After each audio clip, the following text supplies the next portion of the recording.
Welcome to the Multifamily Deal Lab podcast, where we dissect a deal before your eyes and ears so you can discover the strategies and tactics that got each deal to the finish line. Strategies and tactics that you can put in your own toolbox to get you to the closing table. From sourcing the deal, raising, due diligence to the property takeover, Multifamily Deal Lab shows how you too can get the deal done.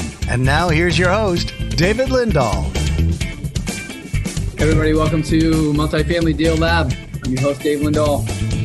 This week, my guest is Don Goff. Don has been a friend for many, many years. We met, I don't know when, Don, right about when I first started teaching back in 2003, 2004. Yep. Going to real estate investment groups in the area. After one of the presentations, I had Don and his partner, Craig, asked me to have lunch. And I was like, yeah, sure, let's have lunch. So we had lunch together, and they were telling me about their business. They were mainly wholesaling a lot of properties. They were still working in corporate America, wholesaling a lot, doing really well. And I asked him, what's preventing you from, do you need the money?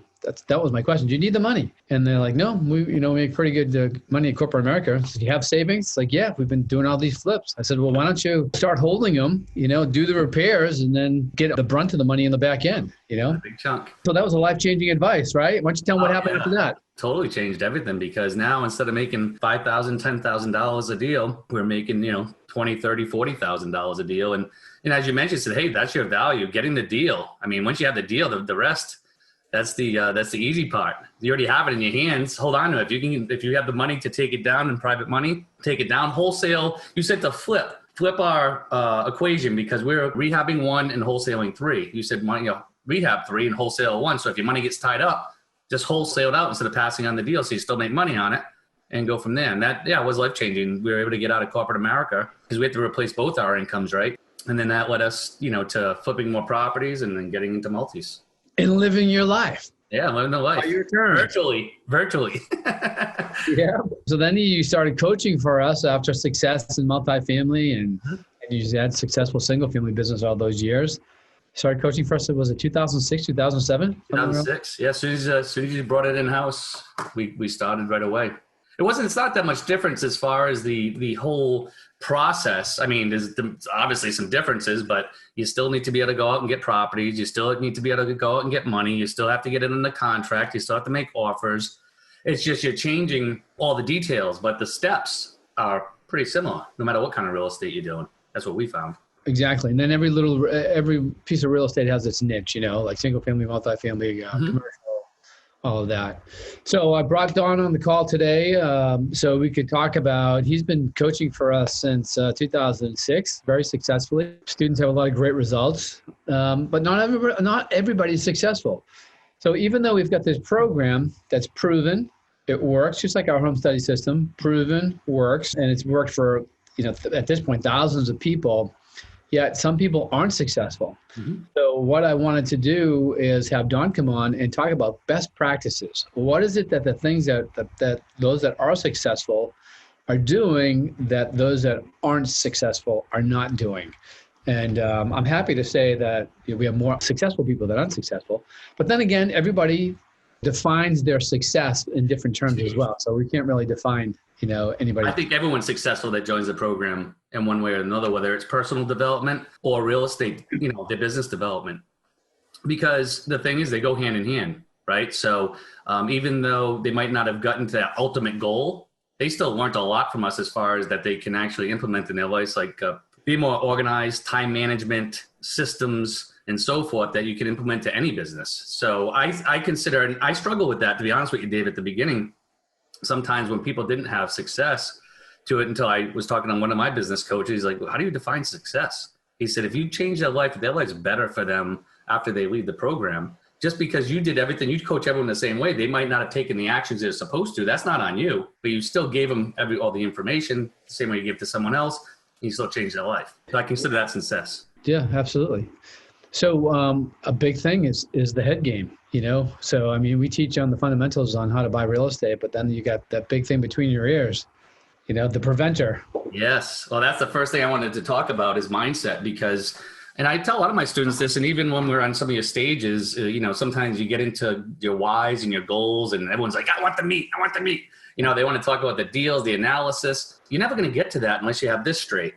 We all have stuff going on in life. We're all adding this to our lives, when we're getting in, whether it's from corporate America, you own another business, and you have to get that right. So the best practices coming right out of the gate for me is mindset. That's what I've seen. And what I mean by that is having a why. You need to know what's driving you. Because if you don't know what's driving you, you're going to have some challenges, because it's not all sunshine and rainbows. You can make a lot of money in real estate, just like everything else. It's not immediate gratification. So you need to have your why. That's what drives you every day to do better. Or if you have a down day, is going to keep you to move forward. And people that the best practice is to write that down and write your goals down, because unless you're writing things down, it's more of just a dream. You're dreaming about it. You don't have a plan in place.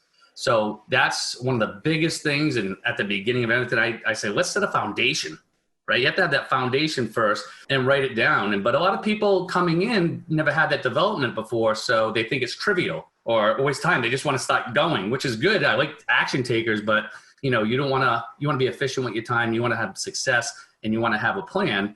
And that's really how you can actually get your plan to work better, is by having those goals, because now it allows you to say, hey, am I hitting my goals or am I not hitting my goals? Yeah, absolutely. So the first step is to start with the head game and figure out that why. So what are some other best practices that you see successful people do that unsuccessful people don't do? Well, managing their time is one of the biggest things. A lot of people don't have a plan, so they don't manage their time correctly. We all have a ton of things going on. So one word I want you to take out of your vocabulary is busy. Because busy, I don't believe in busy. I don't believe in it. Everyone's busy. Tony Robbins, what does he have? He has 15 companies or something. So busy's just an excuse in my book. It's not a priority, which is okay. If someone tells me it's not a priority, it's okay, because something else, if it was my kids and they were sick and they were in the hospital, that's a priority to me. So I didn't get it done. It was a priority. Someone passed to my family, it was a priority. But going to a cookout, going to this, if that's a bigger priority than working on your business, then that's okay too. But you can't say you're busy. You have to make things a priority. So that's the first thing. And then what goes hand in hand in that is time management. And with time management, one of the biggest things is setting. I believe anyone can do anything for 90 days. I don't know about you, Dave, but when you set a goal, 90 days, you can do anything if you really set your mind to it. Would you agree? Absolutely. So I like to start off with those quarterly goals. Like you have your year goals, you have your visionary goals, your long-term, but really focus on that. So people that do 90-day goals, whether it's you're trying to lose weight or for improve your health, no matter what you do, improve your marriage, no matter what in life, those 90-day goals are really key, because it gives you that set amount of time. You have 4 quarters a year to really focus. And maybe you had a bad first quarter, so now, boom, you start the second quarter strong. So what I like to do is take that, and again, best practices is using the R equals C times F form. That's what I'm really leading into here, that you shared with us when I first started. I learned it from you. And revenues equals competency times frequency. I use it. I know you used it to build multiple businesses, and so have I. Because the more you build your skill set and the more you take action, the faster your revenue is going to grow. No, either one. If you build up either one, then your revenues are going to grow. So I like to use it personally. Some people like to use it on a weekly basis, a 2-week basis. I personally like to do it on a 30-day basis. Your 30-day R equals C times F, because what that does, again, is now you have your goals, you have your plan, you know where you want to be 30 days from now. Where do you see your business in 30 days? And then what you do, and I'm going to all get back to time blocking. I'm going to bring this back in a second. You use that, and then you look at it every single weekend, and you say, okay, what am I going to knock off? I have 4 weeks. I have 4 time blocks that I have to reach these to get all this stuff done. So every weekend you look at it, and then what you want to do is now you're going to have your weekly goals. So best practices, every single weekend, you're looking at a sheet, and you're planning your week using your R equals C times F form. And then now you know what your week's going to be. When are you going to do it?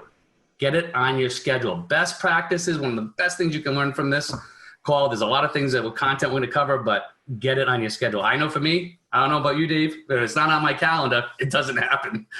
Yeah, that's absolutely true. It's hard to stick everything inside that calendar. Sometimes, there's 2 different types of people. I know you're more analytic than I am.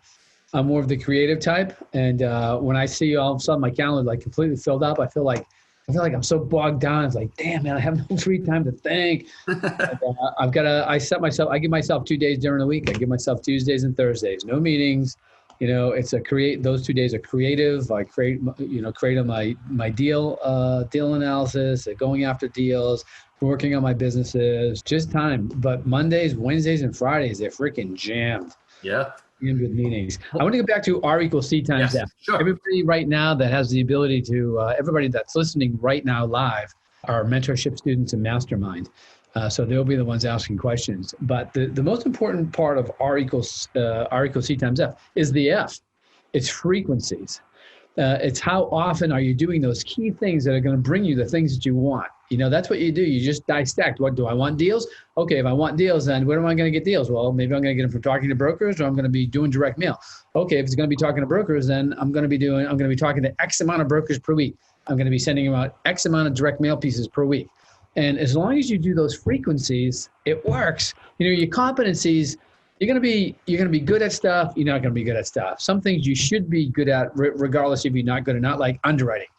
I hate underwriting. Whenever I say that, people say, like, well, you hate underwriting? You've done so many deals. And it's like, yeah, I hate underwriting. It's so analytical. It's so time consuming. I'd much rather be working on the deal, making the contacts, talking to the brokers.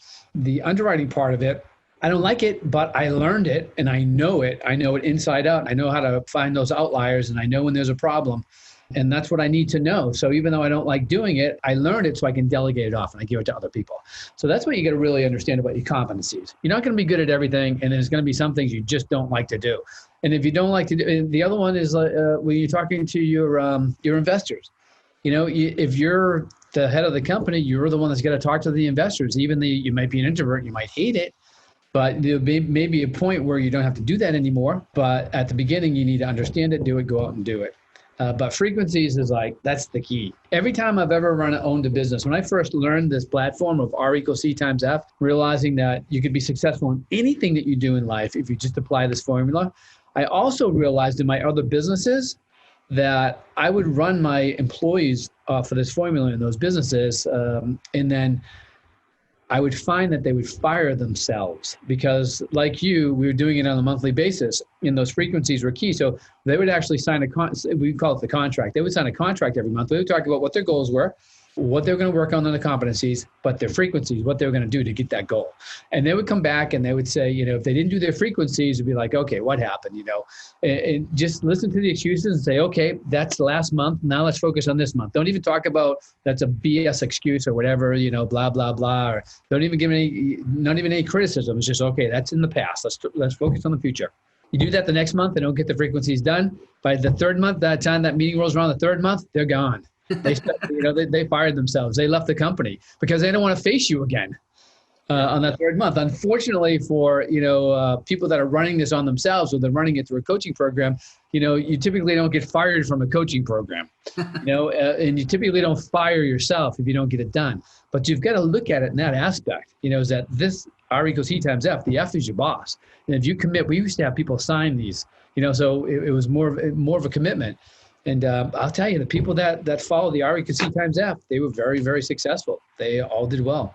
Well, Dave, what I look at is by teaching them that form and using that form, it gives them a tool, right? Anything that we give our clients, it's not homework. It's a tool. We're helping you build your business. You don't have homework in business, right? You have activities you need to do to build a business. So it's a tool that they can go on and hold themselves accountable if they down the line when they're doing it on their own. So it's a great tool for that as well. But also what it says, like to your point, Dave, is that when you look at your schedule and it's already full, well, this is how, but by time blocking, you don't set yourself up for failure. If your schedule is already full, Dave, you either gotta, if something new comes in, you either gotta make it a priority and bump something out, or you have to not make it a priority and say, no, that has to get bumped to next week. But what a lot of people do, they don't know that because they don't keep a calendar.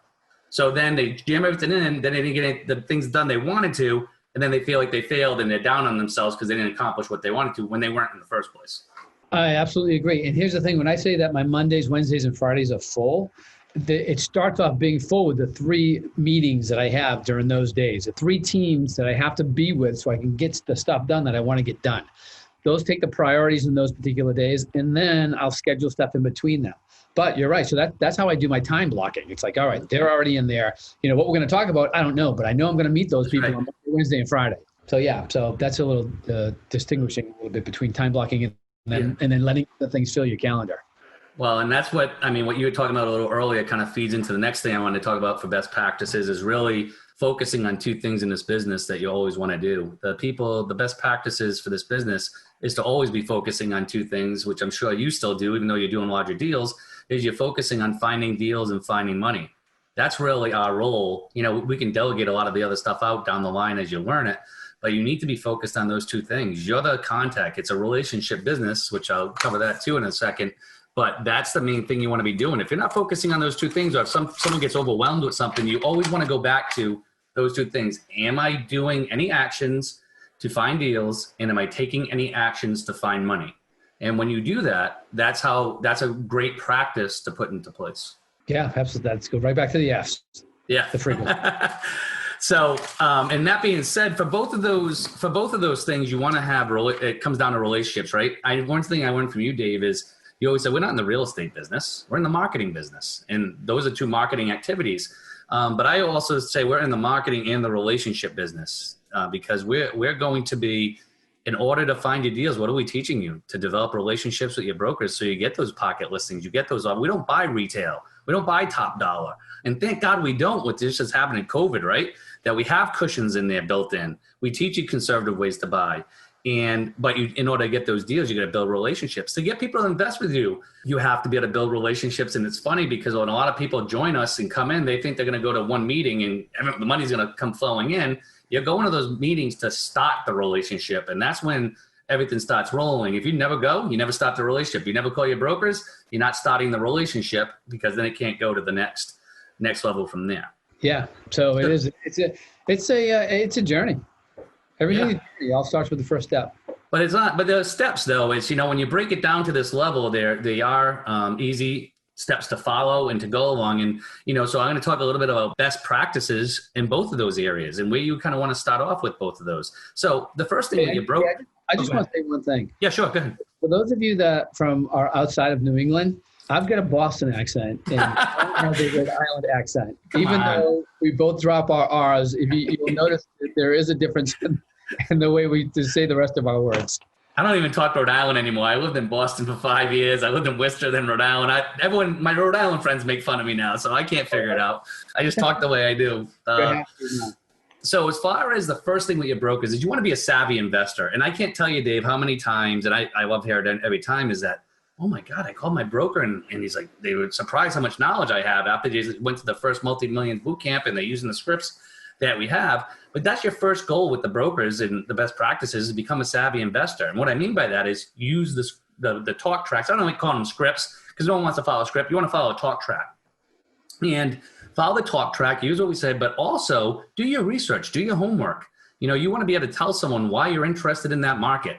You're not just calling to say, hey, help me find some deals. Why are you even calling in the first place? I'm interested in market because of X, Y, and Z.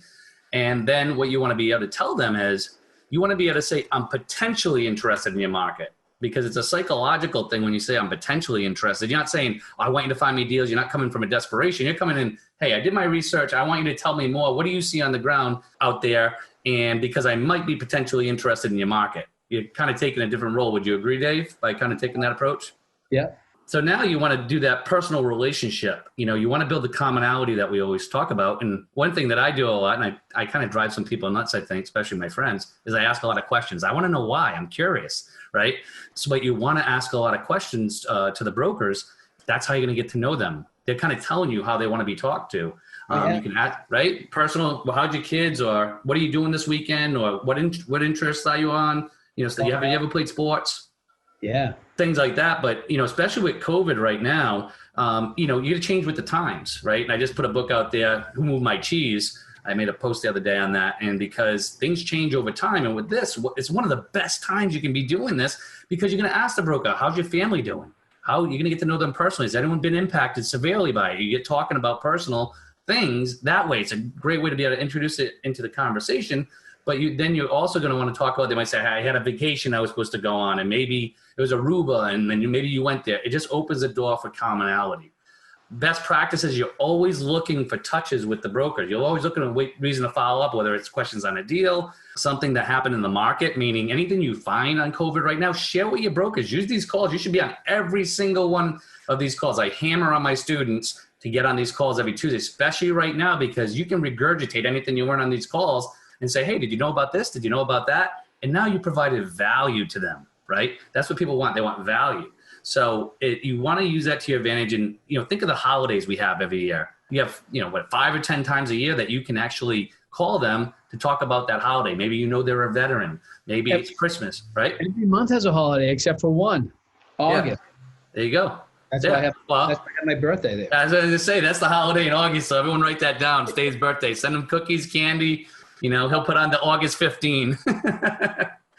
So, but that's what you want to do. And the bottom line with brokers is really to, eventually you want to work up your goal to be actually meeting them face to face.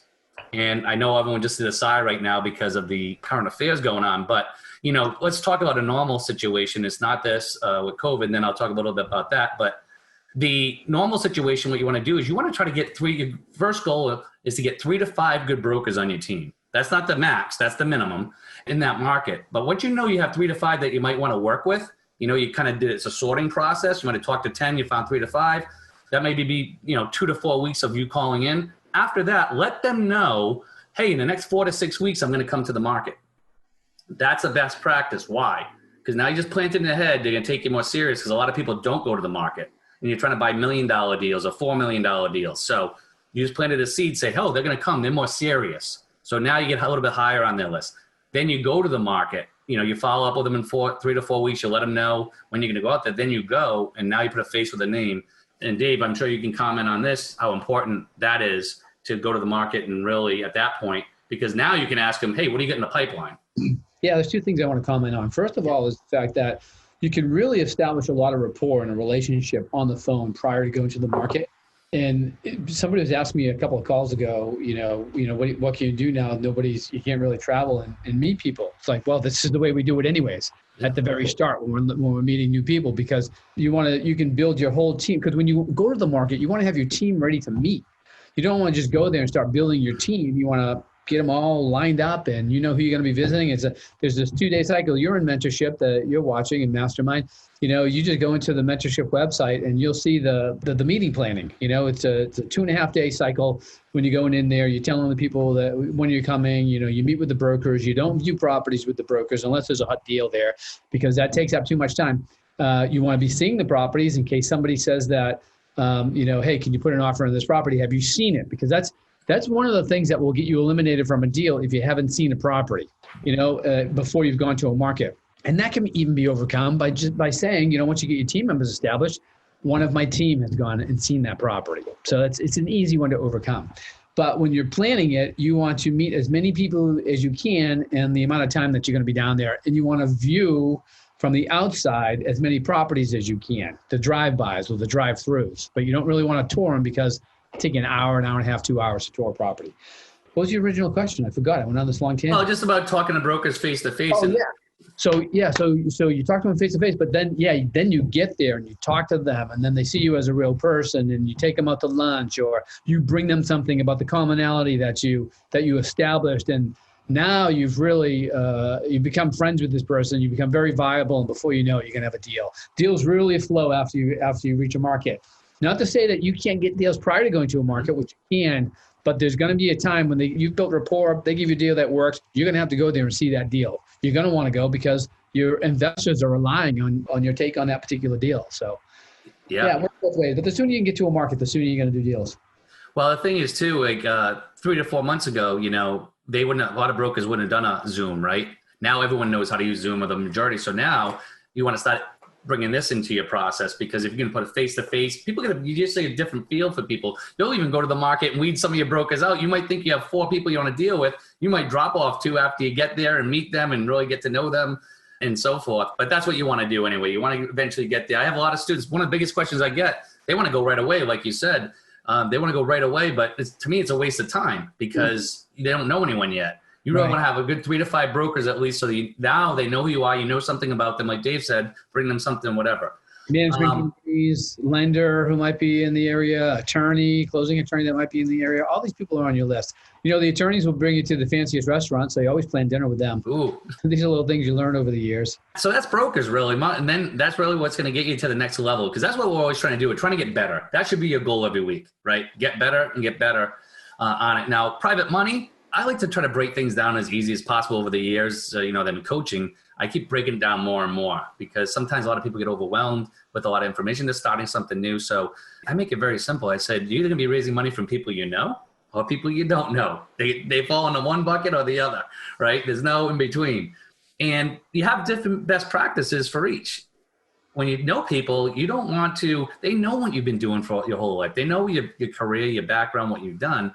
So the best practices when you're dealing with them is you really want to, first of all, be excited about what you're doing. Be able to share. They know if you just went on a trip to one of the seminars, or maybe you're going to visit a market, you can tell them, oh, I just got back from Texas, or I just got back from North Carolina. And then you just tell them about it and you're excited and what you're doing and how you're growing this business on the side of your job, your current job, and why you're doing it. A plan B, you wanted to have a plan B, but let them know you're serious. Hey, I'm part of a national mastermind group that studies market cycles. I have an advisor on my team. I hired an advisor because I want to know this industry inside and out, because they know you. Again, they know you're not a real estate expert, but now they're like, wow, I want a plan B. Oh, Joe's really taking this serious. He's hired an advisor. He's part of a national mastermind group.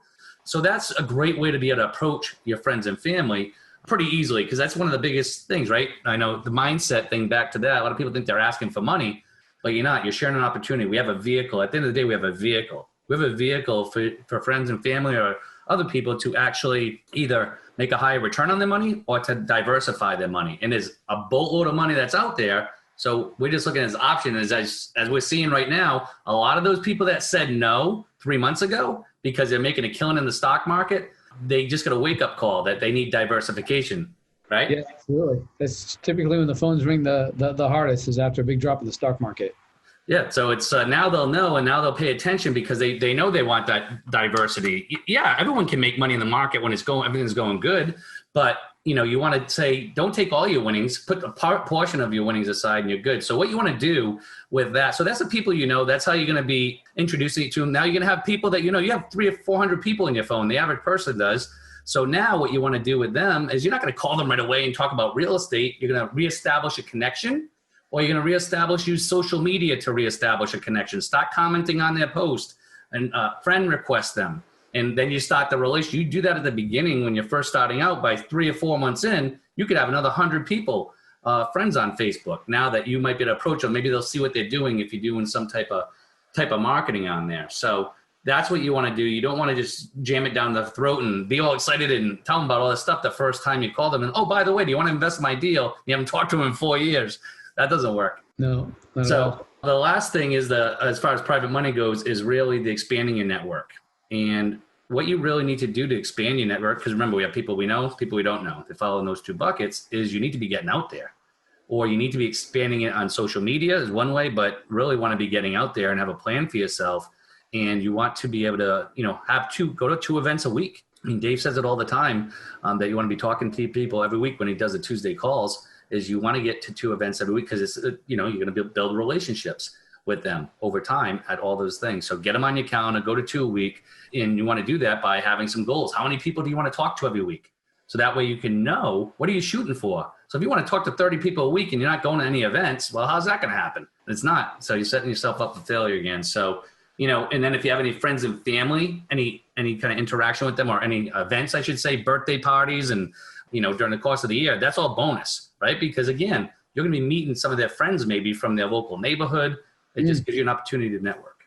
Yeah, it gives you the opportunity for somebody to say, what have you been up to? And then it's all what you're looking for. What do you do? What do you do? I mean, that's the key thing. Everyone that starts a conversation, they're going to go there. One of the first things they always go to, what do you do? So that's a great way. So the more people you're in front of, the more chance you have of raising money, because there's people out there. Obviously, everyone wants to make a higher return, or they want to diversify their money. They just going to see this as the right vehicle. And you don't want to talk to these people at length when you're at these parties or whatever. You just want to have a conversation. Say, hey, you know what? I know you want to talk to a lot of people. We're here for a party. Hey, let's exchange cards. And, I'd love to take you for a cup of coffee next week or this week.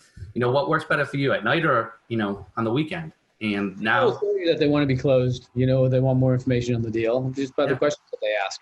Right, exactly. They seem engaged, right? That's the best part of it. When they say, what do you do? And then you explain to them excitedly, what you do with real estate, you'll know by what they ask you next, whether or not they're interested or not. And if they are, they're going to start asking you some questions, and you're going to answer those questions very intelligently because you've been trained.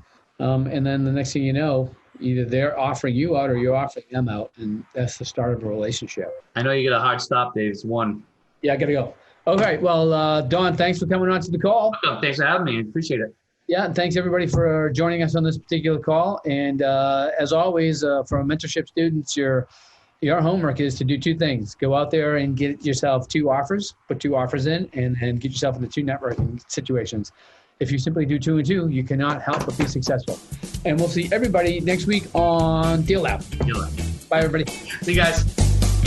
You've been listening to the Multifamily Deal Lab podcast, where the deals get done. If you'd like to learn more, visit davesfreebook.com. And don't forget to leave a 5-star rating and review, and hit that subscribe button so you don't miss an episode. Thanks for listening.